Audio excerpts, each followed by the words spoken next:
Hi students, I am Upasana Rajput. Welcome to will study. तो students कैसे हैं आप सब? आई होप आप सब अच्छे होंगे।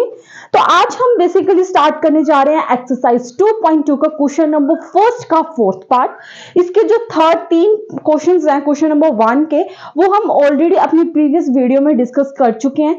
तो आज हम स्टार्ट करने जा रहे हैं इसका फोर्थ पार्ट। तो स्टूडेंट बिना टाइम वेस्ट किए हम अपना नेक्स्ट क्वेश्चन स्टार्ट करते हैं। देखिए आपको क्या बोल रहा है, 4u का स्क्वायर प्लस 8u।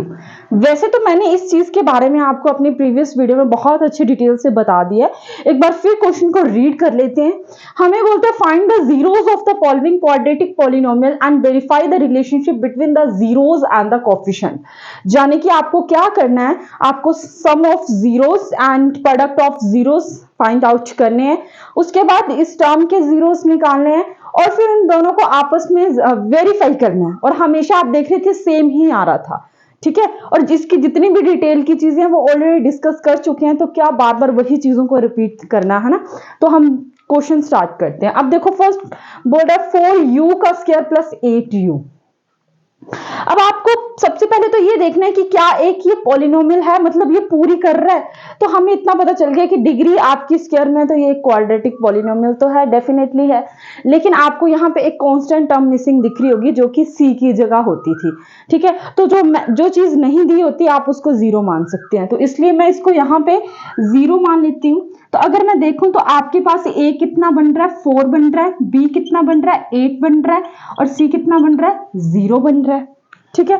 फिर जो वही फॉर्मूला जो हमने sum of zeros and product of zeros कैसे बनता है वो हमने फाइंड आउट तो किया ही था, ठीक है। माइनस बी अपॉन ए, और ये माइनस बी अपॉन ए कैसे आया था ये भी मैं आपको बता चुकी हूं। तो आप डायरेक्ट करते हैं। जैसे मान लीजिए सम ऑफ जीरोस, तो सम ऑफ जीरोस मतलब हम दोनों जीरोस को, एक जीरो को अल्फा मानते हैं प्लस बीटा मान लेते हैं, और फॉर्मूला क्या होता है माइनस बी अपॉन ए, ठीक है।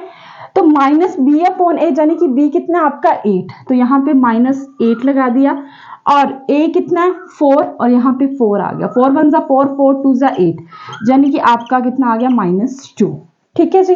अब देखिए अल्फा इंटू बीटा, फॉर्मूला क्या होता है सी अपॉन ए, यानी कि constant term of upon coefficient of x square, यही हुआ ना।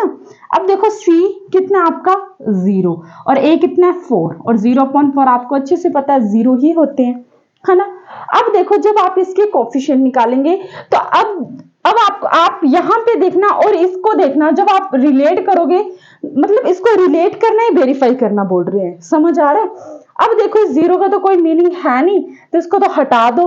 अब आप देख रहे होंगे यहाँ पे जो आपका जू है वो क्या कॉमन है, और 4 भी कॉमन है, तो एक तो आप 4 ले लो कॉमन, एक जू ले लो।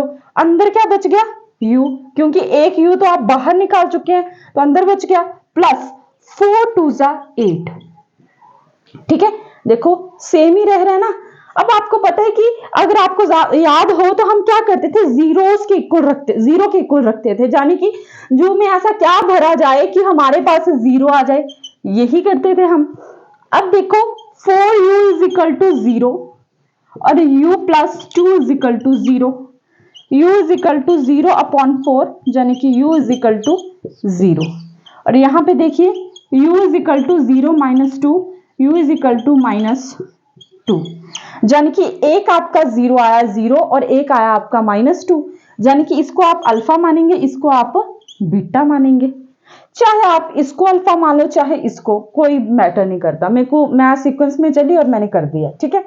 अब देखो अब आपको क्या करना है, इस एक बार अल्फा प्लस बीटा करके देखो कितना आ रहा है 0 प्लस ये क्या माइनस में 2, तो प्लस माइनस माइनस यानी कि माइनस का 2 आ गया। यहाँ पे देखिए अल्फा इंटू बीटा, यानी कि 0 मल्टीप्लाई -2, तो ये सीधा कितना आ गया 0। तो आप देख रहे हैं कि ये किसके इक्वल आया, माइनस बी अपॉन ए के इक्वल आया, और ये किसके इक्वल आया, सी अपॉन ए के इक्वल आया।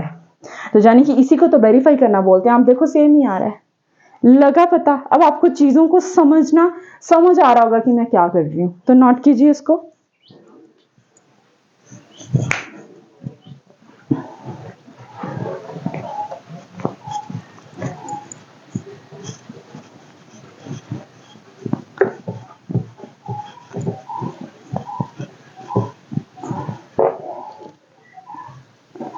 ठीक है जी, नेक्स्ट क्वेश्चन करते हैं। फिफ्थ पार्ट क्या बोलता है, बोलता है टी स्क्वायर माइनस 50। अब आप देख रहे होंगे कि हमारी जो क्वाड्रेटिक इक्वेशन बनती है वो इस तरीके से बनती है, ए एक्स का square plus b x plus c, ऐसे ही बनती है, इज इक्वल टू 0। तो जिसमें मुझे मेरा ए तो भी दिख रहा है क्योंकि जिसके साथ कुछ नहीं होता मैं 1 एज्यूम कर लेती हूँ, सी भी दिख रहा है, लेकिन मुझे बी ये एक्स वाला कोफिशिएंट नहीं दिख रहा। और जो चीज हमें नहीं दी होती उसको आप क्या करते हो, उसको आप 0 मान लेते हो, है ना।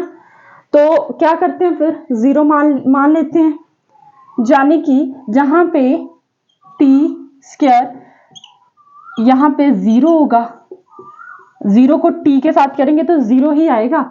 आगे क्या है, -50। आपकी मर्जी, आप टी लगाना, आपको लग रहा होगा कि मैंने ऐसे क्यों लगा दिया, बट मैं बोल रही हूँ कि जैसे ये एक्स के वेरिएबल एक्स का चला तो यहाँ पे एक्स होता है बी के साथ, तो यहाँ पे टी भी टी होगा, और अगर लगा दे नहीं लगा दे क्या फर्क पड़ रहा, आएगा तो 0 ही। अब देखो ए कितना आपके पास 1, बी कितना है 0, सी कितना है -50। तो देखिए अल्फा प्लस बीटा यानी कि सम ऑफ जीरोस निकालिए, तो फॉर्मूला आता है -b अपॉन ए, तो माइनस लगा दीजिए 0/1 यानी कि 0। ठीक है, अब देखिए अल्फा इंटू बीटा, तो अल्फा कितना है, कितना होता है constant term of coefficient of x square यानी कि ए, और सी कितना है -15, और ए कितना है 1, तो कितना आ गया -15, यानी कि अल्फा इंटू बीटा आ गया -15 और अल्फा प्लस बीटा कितना आ गया 0। ठीक है जी, अब देखो टी स्क्वायर -15 है ना।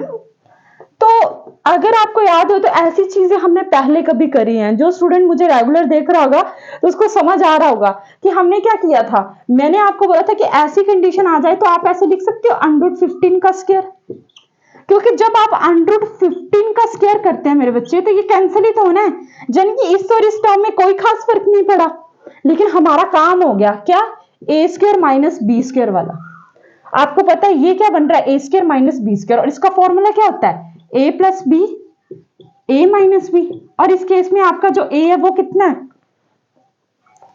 टी, और जो आपका बी है वो कितना है √15, यही है ना।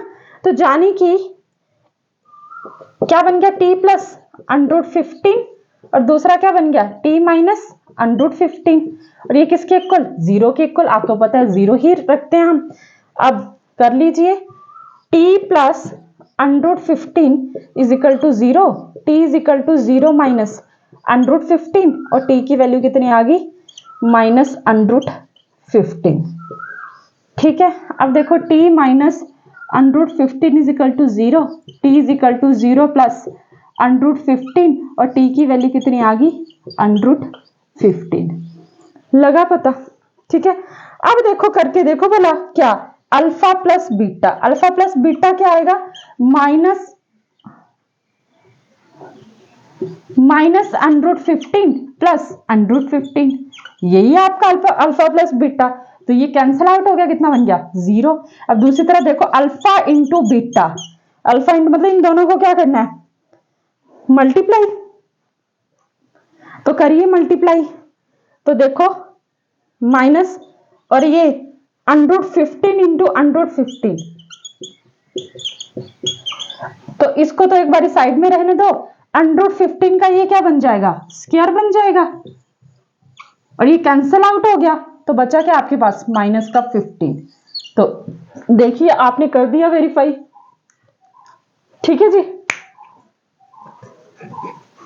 लग गया पता, तो कीजिए नोट इसको।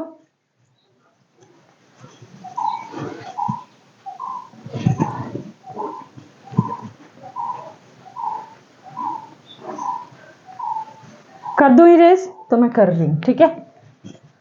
आई होप आपने नोट कर लिया होगा।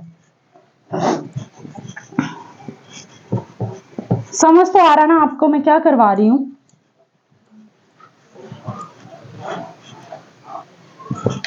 अब लास्ट क्वेश्चन देखिए, इसी क्वेश्चन का क्या बोलता है, 3x का स्क्वायर -x - 4। तो सबसे पहले तो चेक कीजिए कि क्या ये क्वाड्रेटिक पॉलिनोमियल है। तो आपको पता चल गया कि इसको स्टैंडर्ड फॉर्म में करने की कोई जरूरत नहीं है। ये ए की जगह ए है, बी की जगह बी है, सी की जगह सी है, जिसके साथ कुछ नहीं होता आप वैसे भी 1 मान लेते हैं, है ना। तो लिख लीजिए यहाँ पे ए कितना आ गया आपका 3, बी कितना आ गया -1 और सी कितना आ गया -4। ठीक है जी। अब देखो सम ऑफ जीरोस यानी कि अल्फा प्लस बीटा, जो जीरोस है आप उसको एक को अल्फा एक को बीटा मानते हैं, तो अल्फा प्लस बीटा का फॉर्मूला क्या होता है -b/a, है ना। तो यहाँ पे माइनस फॉर्मूले में ऑलरेडी है और b भी आपका माइनस है, अपॉन में a ये 3, ये कैंसल आउट हो गया, कितना आ गया 1/3। ठीक है जी। अब बात करते हैं किसकी, अल्फा इंटू बीटा की। तो फॉर्मूला आता है constant term of coefficient of x square यानी कि c/a।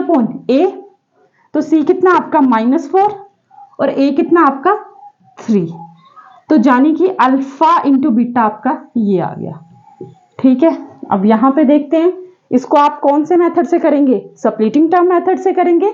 अगर नहीं निकलता तो दूसरा भी हमारे पास है, लेकिन आपको एक स्टेप के बाद पता चल ही जाएगा कि हमारा ये जो क्वेश्चन है वो स्प्लिटिंग टर्म मेथड से हो जाएगा या नहीं होगा, ये भी आपको पता चल ही जाएगा।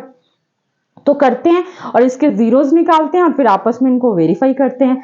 तो हमारा इसमें फर्स्ट टर्म क्या होती है, जो ए होता है उसको मल्टीप्लाई करना होता है सी के साथ, मतलब पहली टर्म को लास्ट टर्म के साथ मल्टीप्लाई करना है, यानी कि 3 × 4 = 12। एक बार के लिए माइनस आप रहने दीजिए।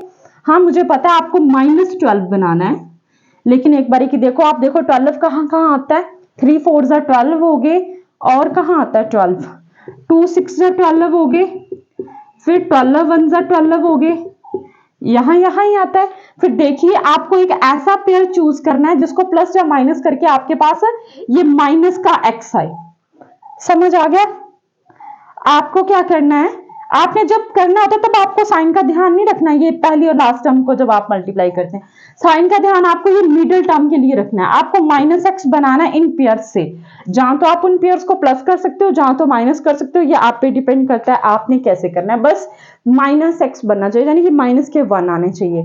तो आपको पता है कि अगर मैं 6 और 2 को प्लस करती हूँ तो 8 आएगा, और माइनस करती हूँ तो 4 आएगा, यानी कि ये तो रिजेक्ट है। 12 और 1 को प्लस करती हूँ 13 आएगा, माइनस करूंगी तो 11 आएगा, यानी कि ये भी रिजेक्ट ही है। अब देखो 4 में से 3 के 1 बचते हैं, पर हमें तो -1 चाहिए, तो क्यों ना हम 3 में से 4 को घटा दें, तब तो -1 आ जाएगा, और जिसके साथ कुछ नहीं होता 1 ही तो मानते हैं। समझ आ गया। तो क्यों ना मैं इसको ऐसे लिखूं, 3x का स्क्वायर प्लस 3x - 4x -4, यानी कि ये जो चीज है मेरी मिलके यही तो बना रही है। मैम पहले -4x क्यों नहीं लिखा, आप लिख सकते हो, लेकिन मैं उन चीजों के साथ रखती हूँ जिससे मेरे कॉमन आने के चांसेस हो, इसलिए मैंने 4 के साथ 4 रखा और 3 के साथ 3 रखा। यहाँ पे देखो 3 कॉमन आ रहा है, एक x भी कॉमन आ रहा है, अंदर बचा x + 3। ठीक है, सॉरी x + 3 नहीं, 3 तो कॉमन ले लिया हमने, x + 1 देखो 3x का स्क्वायर प्लस 3। समझ आ गया, क्योंकि ये 3x तो ऑलरेडी हम कॉमन ले चुके हैं ना। तो मैंने बहुत बार बताया जो चीज यहाँ पे होती है वही चीज यहाँ पे आ जाती है। समझ आ गया। और ऐसे भी देख लीजिए यहाँ पे क्या आ रहा है, 4 कॉमन ही तो आ रहा है, तो 4x या 4x 4 1 4। ठीक है, और माइनस माइनस, अब माइंड में ये आ रहा होगा कि 4x या 4x तो ये तो माइनस के हैं, और 4 1 4 ये भी माइनस, इट मींस यहाँ पे माइनस भी तो कॉमन है, ये भी माइनस, ये भी, मतलब 4 के साथ साथ आपका माइनस भी तो कॉमन आ रहा है, इसीलिए तो आपने -4 को बाहर निकाल लिया। तो यानी कि -4x या -4x, फिर माइनस प्लस माइनस, -4 × 1 -4, तो यहाँ पे क्या बच गया, x + 1, और ये आ गया 3x - 4, और इसको 0 के इक्वल रखते हैं। तो देख लीजिए x + 1 = 0, x = 0 - 1, x = -1, और यहाँ पे 3x = 0 + 4, 3x = 4, x = 4/3। ठीक है, और यहाँ पे देखो अल्फा प्लस बीटा करके देखेंगे, इसको आप अल्फा मान लीजिए, इसको बीटा, आपकी मर्जी, आप जो भी करना चाहते हैं। -1 + 4/3, 3 आपका एलसीएम आ गया, तो 1 3 3, 3 1 3, -3 प्लस 3 1 जा 3 और 1 4 जा 4। तो एक माइनस का एक प्लस का क्या करेंगे, माइनस ही करेंगे। तो 4 में से 3 गए 1 यानी कि 1/3। तो आप देख रहे हैं ये आपका माइनस b/a के इक्वल आ चुका है। ठीक है, एक तो आ गया। अब दूसरा देखते हैं अल्फा इंटू बीटा, तो जाने कि -1 इंटू 4/3। तो -1 को 4 के साथ मल्टीप्लाई करेंगे तो -4/3। तो ये भी आपका c/a के इक्वल आ चुका है। तो इसी चीज को क्या बोलते हैं, वेरीफाई। तो आपने वेरीफाई कर दिया। जैसे कि आपको क्वेश्चन में बोला जा रहा था कि आपको क्या करना है, find the zeros of the following quadratic polynomial and verify the relationship between the zeros and the coefficient. तो इसीलिए तो मैंने आपको स्टार्टिंग में जीरोस के बारे में बताया, फिर मैंने आपको क्वाड्रेटिक पॉलिनोमियल के बारे में ना जाने कितनी बार डिस्कस कर दिया, और फिर ये जो फॉर्मूला आया ये भी मैंने बताया। यानी कि जब मैं आपको ये चीजें करवा रही होंगी तो आपके मन में ये चीज आ रही होगी कि इतना ओवर करवाने की क्या जरूरत है, कि इससे बिना भी तो काम चल रहा है। बेटा काम तो चल रहा है, लेकिन हमें काम ही तो नहीं ना चलाना, हमें फील लेकर आना अपने लेक्चर के अंदर, कि जब तक हमें चीजें रिलेट ही नहीं कर पाएंगे हम, तब तक क्या। अब आपको पता ही नहीं अल्फा बीटा ये कैसे नाम रख लिए गए, क्या है, ये छोटी छोटी चीजें मैंने आपको डिटेल में बताई हैं। तो अगर आपको वो सारी चीजें आपके माइंड में सेट हैं तो ऑब्वियसली आपको आज एक्सरसाइज के क्वेश्चंस में इतनी दिक्कत नहीं आएगी। इसीलिए तो कहती हूँ कि इंट्रोडक्शन बहुत ज्यादा जरूरी है, उसको पहले जरूर पढ़ें आप। एनसीईआरटी की बुक्स को रीड किया करो कि क्या बोल रहा है, क्योंकि आगे आपने अपने कॉम्पिटिटिव एग्जाम भी देने हैं, तो ये चीज उसके लिए बहुत ज्यादा बेहतर है। बाकी आपको जो अच्छा लगता है वो करें, लेकिन अगर आप मेरी बात भी मान लेंगे तो आपके लिए ये बेनिफिट ही रहेगा। तो आई होप स्टूडेंट्स कि आपको मेरा आज का लेक्चर समझ आया होगा, और अगर आपको मेरी वीडियोस अच्छी लग रही हैं तो प्लीज प्लीज मेरे चैनल को सब्सक्राइब करें, अपने फ्रेंड्स के साथ भी जरूर शेयर करें। And thank you so much मेरी वीडियोस को देखने के लिए।